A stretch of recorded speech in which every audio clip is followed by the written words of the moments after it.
কাছে এই ভিডিও করে জানাতে চাই যে ডক্টর ইউনূস স্যারকে তুমি আওয়ামী লীগ দলটাকে নিষিদ্ধ করতে শুধু তুমি আমেরিকা কর্মসূচিগুলো তুমি নিষিদ্ধ করেছো। আমি চাই যে তুমি আওয়ামী লীগ দলটাকে নিষিদ্ধ করে চিরকাল বাড়ির সাথে মিশিয়ে ফেলো, যেন কিয়ামত পর্যন্ত ওরা বের হতে না পারে। আমি আজকে একটু শর্ট করে এটা বলে দিই যে আপা, আমি আপনাকে এটা বলতে চাই যে আপা তুমি গত 16টা বছর আমাদের উপরে অনেক অত্যাচার করেছো, তারপর আমাদের উপরে অনেক অত্যাচার করেছো। গত 16 বছরের মানুষে হচ্ছে কি যেন বলে অভিশাপ, এই অভিশাপ তোমার কপালে আগুন হয়ে জ্বলবে।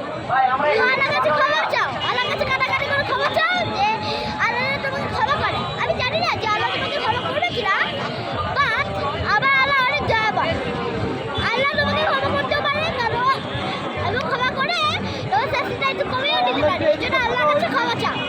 যখন সাইদিন আলুকে ফাঁসির পথে উঠিয়েছিল তখন সাইদিন আলু বলেছিল, আমি শুনেছি যে সাইদিন আলু বলেছিল যে যারা আবার খুনি, যারা আবার হত্যাকারী, তাদেরকে আল্লাহ তুমি উলঙ্গ করেছিলে না। এটাই এখন সত্যি হচ্ছে।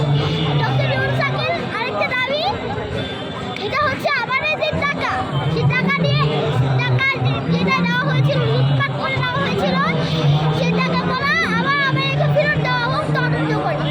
এবং আমি হাসনাতাকে এটা বলতে চাই যে হাসনাতাকে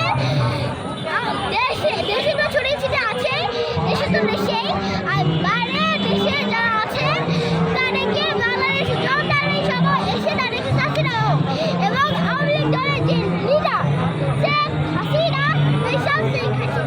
তাকে স্পেশালভাবে বেতন দেওয়া হোক, মানে হচ্ছে তাদেরকে সবার সাথে হচ্ছে তাকে মৃত্যুদণ্ড দেওয়া হোক, মানে ফাঁসি ঝুলিতে